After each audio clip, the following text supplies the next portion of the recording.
Hey guys, I don't know if you knew it or not, but we actually do sell t-shirts here for the YouTube channel. Now, I know you guys may like being nude, but here in the real world, we like wearing clothes. And what better way can you do that? By buying one of our t-shirts. So go to teespring.com and pick any of the shirts that you see us wear on the show, and you can be like us, not nude.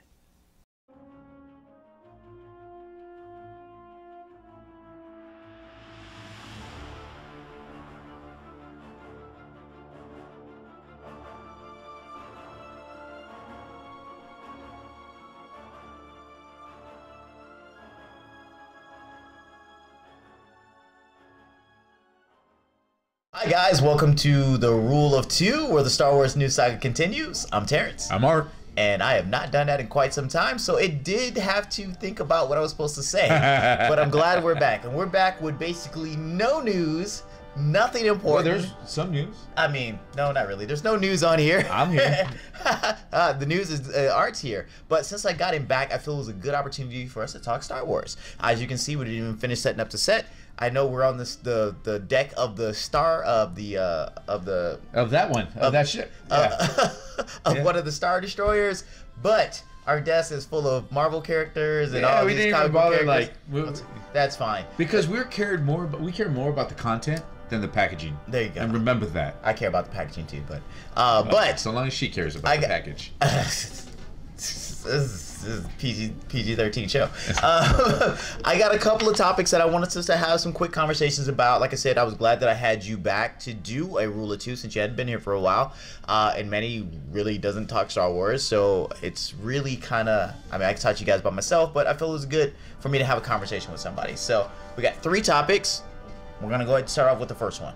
The first one is, many of the remaining cast of the Star Wars movies and that have come out so far, sequel trilogy, spin-off films and stuff like that, have expressed their desire to return in future Star Wars films. John Boyega said he wanted to return in upcoming Star Wars films. Amelia Clarke said she wanted to return in upcoming Star Wars films. First, who out of those two would you prefer to see back in an upcoming Star Wars film if that was to be determined? Obviously. Right. Amelia Clarke. Amelia Clarke. But not because she's beautiful. Talented. Because she's beautiful. She's beautiful. And, you know, besides the fact that she's beautiful and talented. I mean, there's other actresses that are there, but she's beautiful. Yeah, like the sister of Kelly Matrine. No, but she's beautiful. The sister of Kelly Matrine. Yeah, no, but she's beautiful. Amelia Clarke, like, she's just letting you know. All right, so I'll let your boy if you're watching. You would like Amelia Clarke back, but not because she's beautiful. But because her character, one, was actually a really cool character. Mm-hmm. 2, it left us on a cliffhanger. Like, what the heck? This is Han Solo. Mm-hmm. This is someone who saved basically his life without him even knowing. Okay. Who played the strings, and then she's involved with the whole, basically on the dark side, and yeah. So I mean, she's in with the upper echelons of the Star Wars underground and stuff like that, and all of their kind of little I wouldn't say gangs or anything like that, but like in that underground mob type stuff. Well, but there's more. Who she was reporting Cartel's to. Not the one I want to look for. No, but who she was reporting to was still part of basically the Galactic Empire. Very true. Okay, so and it wasn't like she was a low-level person. No, she was reporting directly to. Right. So now, that character really it left us with the cliffhanger, because how does this impact Han Solo? Because she basically saved his life. Right. So that's what we were going to talk about. So since you picked Amelia Clarke, because she's beautiful. Not because she's beautiful, but she is beautiful and talented. Would you rather see her kind of branch out in her own adventures, something that's not involved in the already established canon, and bringing up something new, kind of seeing her with her Tarek Asai? God, I hate that game. But her Tarek Asai, the fact they even put that in there, it's a cool deep cut. God, I hate that game. But anyway, would you like to see her branch out and see how she took on the Star Wars underworld? Or, since she is tied to Darth Maul, and Darth Maul's tied to Obi-Wan, would you see her like to play some type of part in the original trilogy canon and say like she had something to do with something or other that somehow had something to do with Luke, what would you prefer? Her own solo adventures? Kira Solo? Her own solo adventures? Because that's the only Han Solo 2 we're probably going to get. Or more canon stuff as far as the original trilogy with Luke? More canon stuff. Really? Her character as enjoyable as it was, not just because she was beautiful. Okay. I have a thing for Emilia Clarke. But she is beautiful. But I have a thing. She is my... Back when Alyssa Milano was younger. Oh, she's your Alyssa Milano? She's my new Alyssa Milano was okay, a thing so for I'm everybody. just saying, Emilia Clarke. She has Alyssa this... Milano may still be a thing for me. She has a second only... I mean, first is her, and second is Alicia Vikander. Oh, yeah. I need to see her do more stuff. All I can think of is Tomb Raider. But I'm just saying. I know. That's why my thing for Emilia Clarke, she's just good looking. Like, she has this thing where she could be a natural beauty that you met in the street. It wasn't like she uses like in any of her films. But anyway, I digress. She has a great smile. Yeah, and she's very talented. Infectious. Her smile is infectious. But she is beautiful. All right, so you chose Emilia Clarke. So because but the canon, the reason why you want to see her in canon. Because her character, as much as I enjoy it, it doesn't deserve a solo film. No pun intended. No Terra Kasai? No, because her character, they would have to do so much spin-off and rewriting, or not rewriting, but we'd have to, like, there was nothing that would left us wanting more. The further adventures of Kira. Yeah, her character is so obscure that the majority of the film would have to be spent like laying groundwork of why she's important of a movie to watch. Second command to Darth Maul. But there's so much groundwork that casual fans would not have any idea how this connects to Star Wars. At all. They did see Solo though. Well, but no, they did. So then it would be a solo film, a sequel, and it would involve more of her. But at the end of the day, lowest grossing Star Wars film, Han Solo. It was like, nah, they didn't see it. they didn't see it. No, and that's the only reason why. But Darth Maul. If we did a film with Darth Maul, and she was, because she reported to him, and they played that angle, I could see that happening. Because now there's a equity in the film, because now you have character that is very popular, who wasn't intended to be popular, who was just wrote for that one film. Because she's very beautiful. Well, I was talking about Darth Maul, but he's also very beautiful. Some people would say that. But I agree with you. I think with his upcoming Obi-Wan series and stuff like that, we're obviously going to get some type of tie into Darth Maul, or they may give us a new villain. They're not really conclusive about what they want to do with this series. But if they do give us Darth Maul as his villain, like somebody, or we somehow bring Vader back in, because I know that's been most of the rumors saying Vader. I'd prefer it be Maul, him to kind of finish off the whole interaction with Maul. I would like her to somehow play into that. Though I feel like bringing Emilia Clarke into the series would probably make it too expensive, but I would like to see something like that. I would like to see her play more of a part with Darth Maul. I think, like you said, it was like to see her get into spinoffs. We'd have to spend too much time establishing who she is, what she's doing in the galaxy, and more so. But a lot of people think, and a lot of the fans from the Star Wars fandom believe that they need to do some more stuff outside the established canon. And her, though she is quickly and briefly a part of the Star Wars canon, can be a quick way for them to do so. Right? Yeah. All right, so that's going to move us on to our next thing, because we're going to skip the John Boyega thing, because obviously nobody cares about John Boyega. Well, the problem, and I'll just say this about it. The problem is he had 3 films. Yeah, you had an opportunity to do what you were going to do, and anything past that is... maybe blame it on the director, blame it on the writing. You can blame it on a lot of people. You can blame it on the whole, everybody knows that I can care less for the last 3 films. We'll see in Pacific Rim 3. But he just, he didn't bring anything to the table where his character really stood out. Okay. Maybe he just, maybe he should have taken more...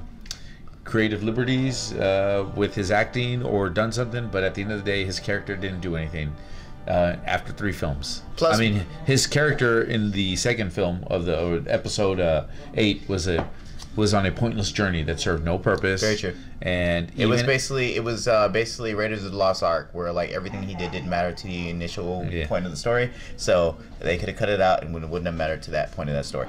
And plus, Star Wars can only have a couple of black people in it, and we already got Donald Glover playing Lando. So sorry, Boyega. All right. Well, I mean, that's who I would love to see a Donald Glover spinoff. That's probably more in the works than John Boyega. Yeah. John Boyega, sorry, buddy. Yeah, sorry about that. I mean, it's part of the 3. Yeah, it's part of the contract. So sometimes you sign up, you're like, hey, you know what? Hey, they gave you a trilogy. Yeah. All right. So next thing I have on the list is Zack Snyder pitched a Star Wars movie project to Lucasfilm, gave it to Kathleen Kennedy. They didn't do anything with it.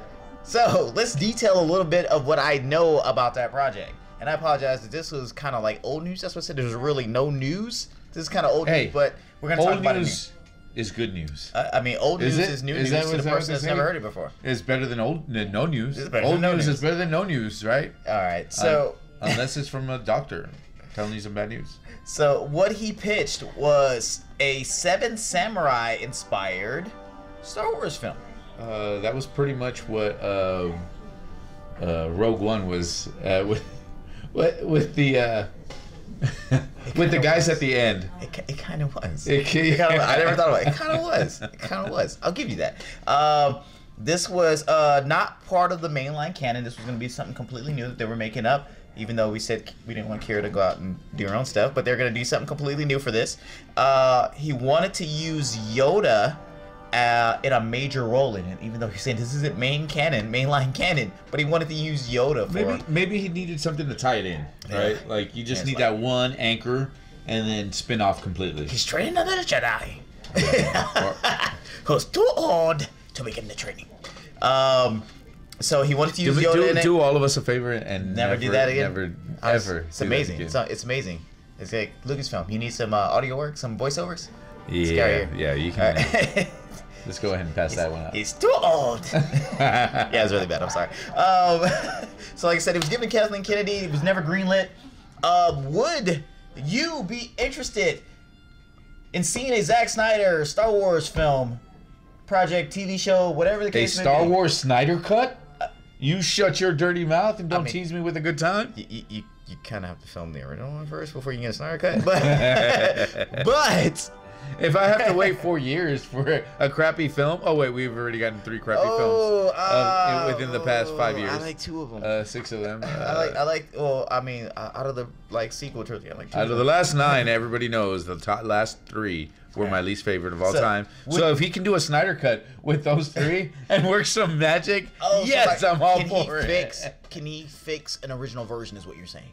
So if they give it to him and give him some money to do some reshoots, and some new CGI and stuff like that, could he fix one of the sequel films? Can he fix 7, 8, and 9? Okay. Yeah.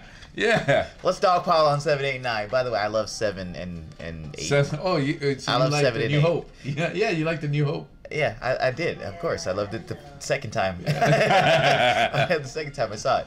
All right, so that brings us to the number 3 topic that we have for today. All right, this is not top 5. We're not. I didn't know number 3. I did 2, and then I did 3. So the number 3 topic that I have for today, since everybody's bashing Kathleen Kennedy, especially for the sequel trilogy, we have heard rumor upon rumor upon rumor about Lucasfilm wanting to move on from Kathleen Kennedy.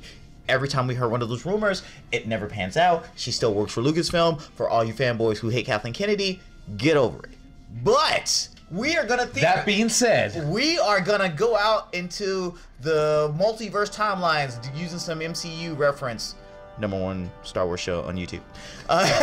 We're gonna use some timeline situations and say that, hey, Lucasfilm actually said, you know what, Kathleen Kennedy, we're done. Who would you like to replace her as the steward to guide the Star Wars universe? I'm going to give you some choices. Please do. Let me go ahead, because I don't want to make you think it off the top of your head like Manny normally makes me do. I'm going to give you some choices, and you go ahead and pick your one. So, we got Jon Favreau, who has written the success of the Mandalorian series. We have Dave Filoni. He is great with the lore. He oversaw a lot of the Ahsoka stuff. He was part of Rebels and so on and so forth, and he kind of helped out on an episode of Mandalorian when they actually brought Ahsoka on. Yeah, yeah. We have Kevin Feige, who is in control of the MCU, and fanboy or not for the MCU, you can't really say that there is a bad one. Iron Man 2. Once again, number one. Star Wars showing. You can't really say that there is a bad MCU film. There are some bad ones, but everything else seems to be at least par for the course, if not great. Well, I mean, let's be clear. Let's be clear. Hold on. Let's be clear. In any franchise, there's always going to be a little like segment that just really wasn't good, like the Bad Batch of the films. We haven't even talked about that. Yeah. Anyway, no pun intended on that one. I'm being direct. James Cameron, who is obviously responsible for the Aliens films. Titanic. Yeah, Titanic.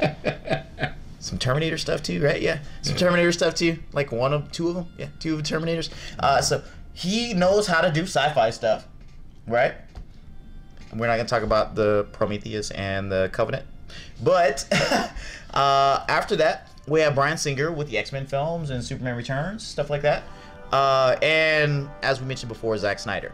So out of these top directors / producers, because in some capacity they've all been producers and they've all kind of had to be control of a franchise. Yeah. Who would you like to take over for Kathleen Kennedy in our branching timeline where she got fired? Let's set a criteria before I answer. Okay. What is Kathleen Kennedy's role right All right. now? Her current role is that she is the steward of the Star Wars universe going forward. That means that she is control of what they do for television. She's in control of what they do for movies. She controls basically the whole IP for Star Wars. Okay. Everything that goes through her, all the canon goes through her, supposedly. All the canon goes through her, and then she guides where we're gonna go. So like that she being is said, the Kevin Feige of Star Wars. That being said, Kevin obviously, Dave Filoni. Dave Filoni is a great choice. That is the. I mean, when we think of anything great about Star Wars that's happening right now, especially the Mandalorian of what it did, Dave Filoni, when it came to tying in the Clone Wars, tying in Star Wars Rebels, he really is the torchbearer. The new torchbearer of what we think of what's happening. Okay. Even the episode with Ahsoka Tano, right? In the Mandalorian, right? That he directed. One of the best episodes. Exactly. That is top one of the best episodes. And just because the mystery that he added, everything, the element, he has a vision of what he sees the franchise going. Okay. I think now this would give him a more unrestricted way to really approach the franchise, and giving him a little, I won't say liberty, because I don't think he's taking liberties so much as he's taking what he has and really making the most of it. I think he's just a natural fit. I think he should be. Now, I personally don't think Kathleen Kennedy is doing that bad. I don't think she's doing a bad job at all. I think that there was some missteps he took with the sequel trilogy that, with a full thought about where she wanted to go with it, would have made anything, there's always the burden of leadership, right? Yeah. And if it's rare, you're gonna hit a home run every time you're at bat. I mean, it's just not.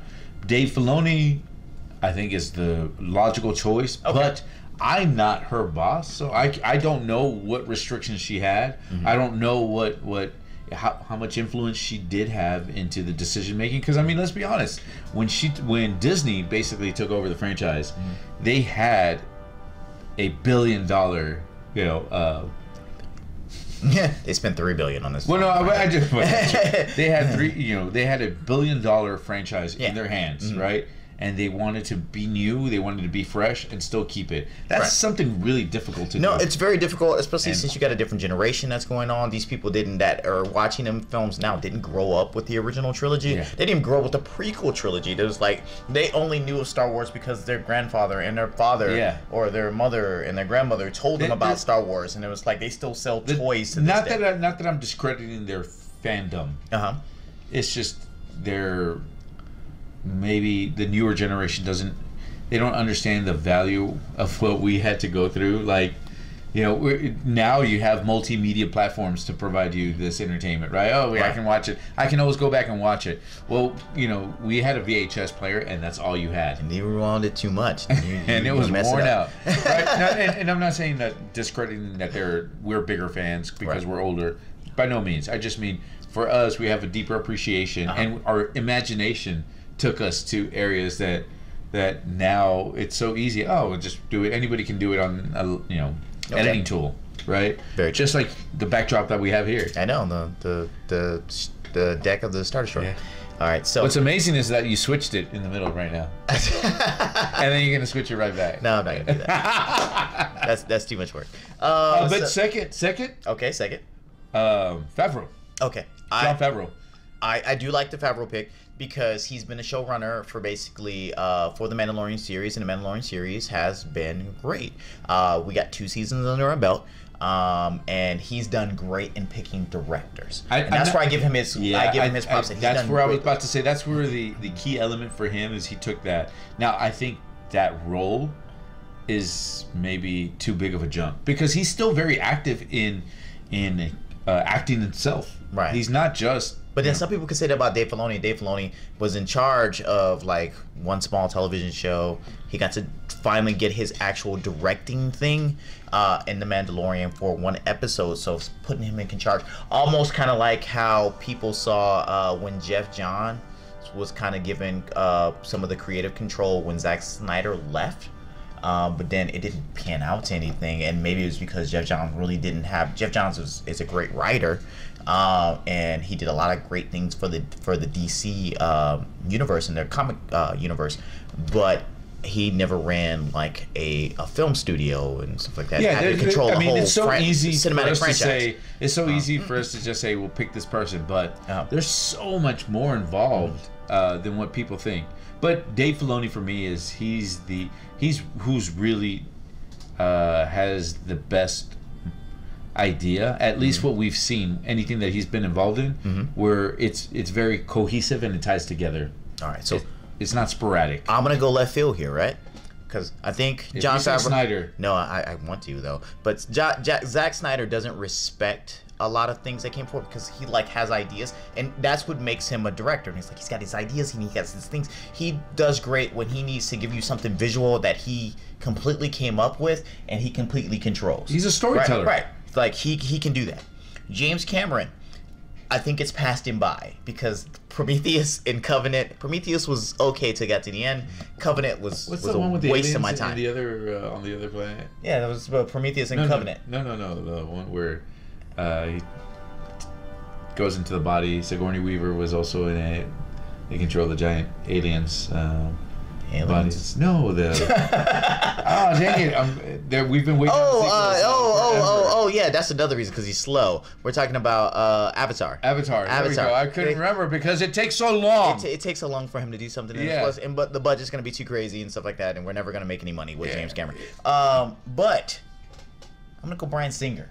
Really? I'm gonna say Bryan Singer he understands having a franchise with X-Men 1, 2, and 3, even though we don't like X-Men United. Yeah, a really crappy franchise. No, I get it. Let's pick somebody. X-Men 1 was good. X-Men 2 was great. I said a crappy franchise. X-Men 3 was a fall off, but I think Bryan Singer could probably do it. It's like I feel like he's still got fresh eyes. I feel like he understands a franchise, and I feel like episode 7, 8, and 9 did suck really bad. It didn't, and it's like if I had to get somebody out of these people, like you said, Jon Favreau's got some other things his hands are in different pots. I don't think he could really guide a complete franchise ship. Giving him The Mandalorian has been a great thing. Dave Filoni, I think this is probably too early for him. When he gets some more directing under his belt, maybe we possibly could do something like that. Because you're not Kevin Feige's never anymore. leaving the MCU. Zack Snyder is not going to do a good job with this. James Cameron is going to be too slow, and he's going to cost too much money to get anything done. He's going to do that whole thing with what's his name that wanted to do 8. When we were saying FUJJ, who took over for JJ? Dang it. That guy. Ryan. Yeah. Ryan Johnson. Yeah. Ryan Johnson, he's going to pull some Ryan Johnson crap talking about he wants to film in space, just like he wanted to go under the sea for the Titanic. CGI, dude. Come on, let's move on. Bryan Singer can really work for me, I think, if we wanted to give somebody else. In our branching timeline where Kathleen Kennedy gets fired, give me Bryan Singer. All right. That's all I got for our Rule of Two, our impromptu Rule of Two. Impromptu. Right. Hey, this is just for you. This is for the fans. This is because Art showed up. This is what it was. Marshall, if you ever want to sit in, because he's another big Star Wars fan, if you ever want to sit in here, please, so I can talk more Star Wars with somebody. Or maybe it would be you and I, Marshall. Oh, maybe it could be you and Marshall. That'd be great. We wouldn't have this noob here. You know, I'm just the guy who talks. I'm just the guy who talks. You're just the looks. There you go. There you go. I'm what what brings you guys in. He's the talent. Not much, but he's what we got. He's what we got. All right, take us home. Hey guys, maybe there's someone on the list that Terrence didn't think of. That'd be interesting to hear some other thoughts. Yeah, true. It'd be really cool. Maybe there's someone that really is driving a franchise that maybe would be a great role. Let us know what you think. Really would appreciate it. Let us know which one of our picks is a better pick, Singer or Filoni. Obviously, we know it's Filoni, but I know a couple of y'all might throw him a bone just to make him feel better. As always, don't forget to follow us, like us, do all that good stuff to us. All right. So for Manny, who didn't show up, like he would have been on the show anyway. Manny, who didn't show up to do recording today. Carla, who's not that big of a Star Wars fan, so she would have been scratching her head. I'm Terrence. I'm Art. And you guys take care. Force be with you. Always. And also with you. Wait, guys, are you still here? I'm glad you're still here. All right, so if you look down, it's somewhere over here. Look down. We actually have a Patreon. So if you guys watch the show and you really like what we want to do and you want to help support the show and you want to help me get an editor so I can get to sleep at night because I'm really tired and you guys see all my mistakes in the episodes. So please go to patreon.com/thegoods. Give us a penny, give us a nickel, give us $1. Just don't give us the finger. Don't do that. But make sure you do donate something because we do have some giveaways. There's posters, there's t-shirts, there's... I'll sign something for you. Exactly. So take a look, guys, and help us out.